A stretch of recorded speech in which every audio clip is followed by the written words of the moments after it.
باقاعدہ طور پر نمازی بن جاتا ہے۔ اسی طرح یہ تو تھے نماز پڑھنے کے فوائد۔ اچھا، ایک فائدہ اور بھی ہے، نماز پڑھنے سے انسان میں اجتماعی نظم و ضبط آ جاتا ہے۔ جس طرح نماز کا ایک طریقہ ہے، بڑے قواعد کے ساتھ، قوانین کے ساتھ نماز ادا کی جاتی ہے، اجتماعی نظم و ضبط، اجتماعی نظم و ضبط، اجتماعی نظم و ضبط انسان کے اندر آ جاتا ہے، کیونکہ نماز بھی بڑے نظم و ضبط کا مرکز ہے، نماز بھی نظم و ضبط کا اظہار ہے، قوانین کا اظہار ہے۔ دیکھیں نا کہ نماز کا ایک وقت مقرر ہے، نماز کی رکعتیں مقرر ہیں، نماز کا ایک طریقہ ہے، کس طرح ہم نے تکبیر تحریمہ کہنی ہے، کس طرح ہم نے سیدھے کھڑے ہونا ہے، قیام کرنا ہے، کس طرح ہم نے اس کے اندر الفاظ ادا کرنے ہیں۔ تو یہ ایک نظم و ضبط ہے۔ انسان جب نماز ادا کرتا ہے تو اس کے اندر نظم و ضبط کی عادت پیدا ہو جاتی ہے، نظم و ضبط کا شعور پیدا ہو جاتا ہے، تو انسان باقی کام بھی نماز کی طرح بڑے نظم و ضبط سے ادا کرتا ہے۔ وہ حقوق العباد ہوں یا حقوق اللہ ہوں، معاملات ہوں یا عبادات ہوں، تو وہ شخص ان معاملات میں بھی نظم و ضبط کا خیال رکھتا ہے۔ اسی طرح نماز کا ایک فائدہ اور ہے، وقت کی پابندی۔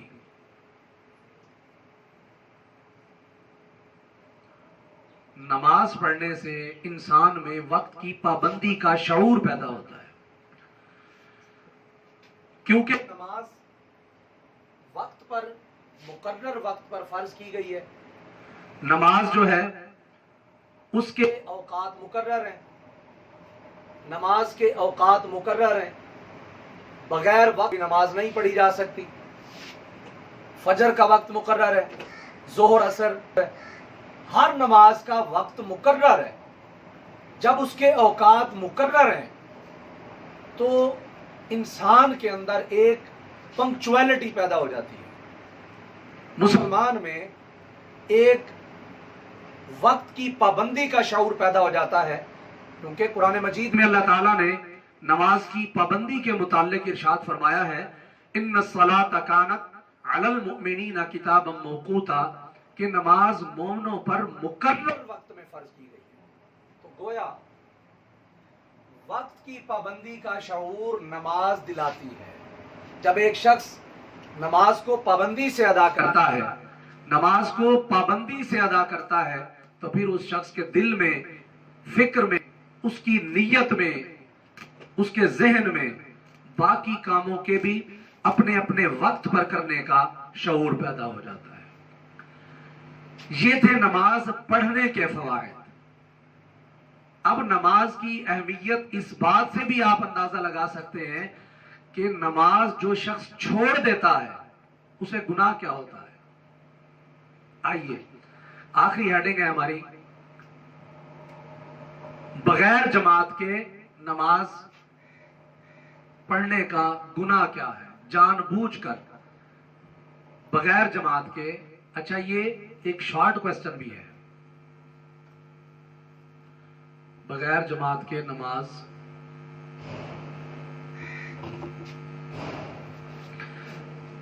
اس کو ہم یوں بھی ہیڈنگ بنا سکتے ہیں، نماز با جماعت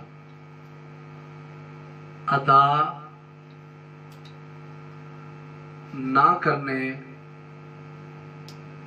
کی وعید کیا ہے۔ یہ شارٹ کوسچن بھی ہے، اور یہ جو لفظ نہ ہے اس کو ہم نکال لیں گے تو نماز با جماعت ادا نہ کرنے کی وعید۔ سوالیہ انداز جو ہے جب ہم ختم کریں گے تو یہ ہیڈنگ بن جائے گی، جب ہم سوالیہ انداز لگائیں گے تو یہ شارٹ کوسچن بن جائے گا، نماز با جماعت ادا نہ کرنے کی وعید۔ جی، نماز با جماعت جو شخص ادا نہیں کرتا جان بوجھ کر، اس کے لیے حدیث میں کیا گناہ اور سزا اور وعید سنائی گئی ہے۔